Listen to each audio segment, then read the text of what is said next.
Chiffre maintenant qui va probablement vous surprendre. 500 000 Français déclarent ne pas pouvoir commencer leur journée sans fumer du cannabis.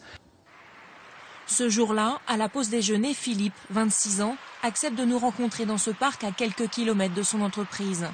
Ce jeune homme fume du cannabis tous les soirs en rentrant du travail, mais aussi parfois au bureau, à l'abri des regards. La plupart du temps, quand il fait froid comme ça, mon pet, je le roule assis sur la cuvette des chiottes au boulot. C'est l'endroit où tu es à peu près sûr que ton patron va pas te chercher en te disant j'ai besoin de tel dossier. Philippe travaille aujourd'hui derrière un ordinateur, mais il a aussi été ouvrier. Dans tous les métiers qu'il a pratiqués, il ne s'est jamais interdit de fumer quand il en avait envie. Ça va être les jours où j'ai l'impression que la journée va pas finir. Les jours où je vais faire que des tâches totalement stupides sur mon ordinateur toute la journée. Il sait que c'est illégal, mais pour lui, il n'y a aucun danger, même s'il admet que son travail s'en ressent parfois. Ça peut peut-être arriver, si on a un petit peu trop consommé, d'avoir une petite perte de productivité je sais pas, en faisant une petite fixation pendant un moment sur un truc ou je sais pas quoi, parce que ça peut arriver un petit peu d'avoir la tête un peu vidée comme ça et d'un coup on se met à penser à autre chose. Ça dure jamais très très longtemps.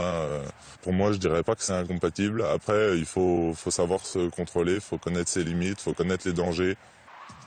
Aujourd'hui, les Français sont les premiers consommateurs de cannabis en Europe.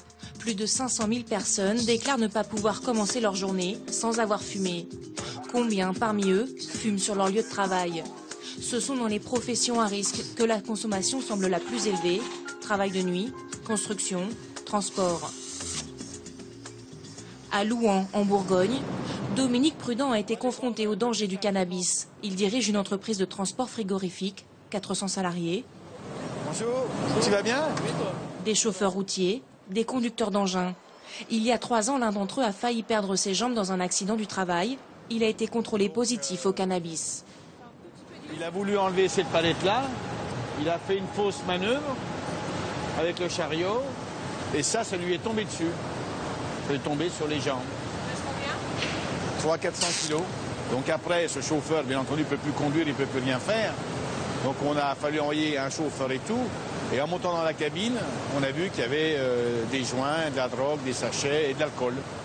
Une prise de conscience pour ce patron.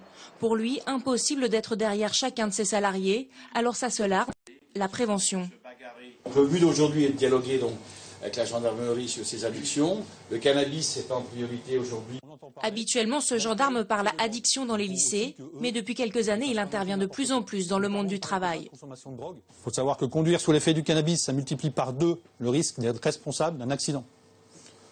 C'est 8 pour l'alcool, donc vous voyez, c'est moins que l'alcool, mais ça multiplie quand même le risque. Car à l'inverse de l'alcool, patrons et employés se sentent impuissants face au risque du cannabis. J'ai plus de mal à cerner quelqu'un qui a sûrement fumé un pet qui a bu un verre. Celui qui a bu un verre, je le vois tout de suite. Les entreprises ont le droit de faire des tests de dépistage sur les postes dits de sécurité, à condition que cela figure dans le règlement intérieur. Car ce médecin l'affirme, le cannabis est incompatible avec les métiers à risque. Lorsqu'on consomme du cannabis, il y a une diminution des performances. La première des performances, c'est les performances cognitives, c'est-à-dire on est moins de performances dans les opérations mentales, concentration, mémoire, attention, tout ce qui demande d'être présent à la minute près. Dépister le cannabis est plus difficile que l'alcool. Aujourd'hui, aucun test ne permet de déterminer avec certitude quand un salarié a fumé pour la dernière fois.